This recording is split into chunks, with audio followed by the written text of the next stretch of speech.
സാധാരണ നൂഡിൽസ് ഉണ്ടാക്കുന്നതിൽ നിന്നും വ്യത്യസ്തമായിട്ട് ഈ രീതിയിൽ മുട്ട ഓംലെറ്റും കൂടെ വെച്ചിട്ട് വ്യത്യസ്തമായ രീതിയിൽ നൂഡിൽസ് ഉണ്ടാക്കുന്ന ഒരു റെസിപ്പിയാണ് ഞാൻ ചെയ്ത് കാണിക്കുന്നത്.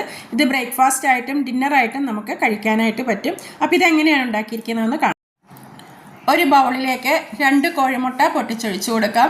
അതിലേക്ക് ഒരു ചെറിയ കഷ്ണം സവാള, ഒരു ചെറിയ കഷ്ണം ക്യാരറ്റ്, ഒരു ചെറിയ കഷ്ണം ഇഞ്ചി, ഒരു പച്ചമുളക് വട്ടത്തിലരിഞ്ഞത്, ഇതെല്ലാം ചെറുതായിട്ട് അരിഞ്ഞെടുക്കണം. പിന്നെ പഴുത്ത ഒരു ചെറിയ തക്കാളിയുടെ ചെറിയൊരു കഷ്ണം മാത്രം അതും അരിഞ്ഞ് ചേർത്തിട്ടുണ്ട്. നമുക്കിഷ്ടമുള്ള പച്ചക്കറികളൊക്കെ ചെറുതായിട്ട് ഇതുപോലെ അരിഞ്ഞിട്ട് കൊടുക്കാം. ആവശ്യത്തിനുള്ള ഉപ്പും കൂടി ചേർത്ത് നന്നായിട്ട് ഇതൊന്ന് കലക്കിയെടുക്കാം.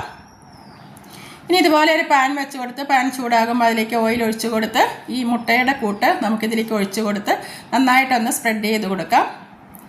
ഇനി ലോ ഫ്ലെയിമിൽ ഇട്ടിട്ട് മൂടി വെച്ച് ഇതൊന്ന് വേവിച്ചെടുക്കാം. ഇതൊരു 1/4 ഭാഗം വേവായി കഴിയുമ്പം ഇതുപോലെ വേവിച്ച് വെച്ചിട്ടുള്ള നൂഡിൽസ് ഇട്ട് കൊടുക്കാം. ഇതിപ്പോൾ ഞാൻ ടോപ്പ് രാമിനാണ് എടുത്തിട്ടുള്ളത്. നിങ്ങൾക്ക് ഇഷ്ടമുള്ള നൂഡിൽസ് ഏത് വേണമെങ്കിലും എടുക്കാം. അതിൽ ആ മസാലപ്പൊടിയൊക്കെ ഇട്ട് വേവിച്ചെടുത്തിട്ടുള്ള നൂഡിൽസാണ്. അത് ഈ രീതിയിൽ ഈ മുട്ടയുടെ പുറത്തേക്കൊന്ന് സ്പ്രെഡ് ചെയ്ത് നന്നായിട്ടൊന്ന് അമർത്തി ആ മുട്ടയുടെ പുറത്തൊന്ന് ചേർത്ത് വെച്ച് കൊടുക്കാം. ഇനി നമുക്ക് ഫ്ലെയിം ഓഫാക്കിയ ശേഷം ഇത് നമുക്കിങ്ങനെ ഒന്ന് മടക്കിയെടുക്കാം. ഇനി നൂഡിൽസ് വാങ്ങുമ്പം ഈ രീതിയിലൊന്ന് ചെയ്ത് നോക്കുക.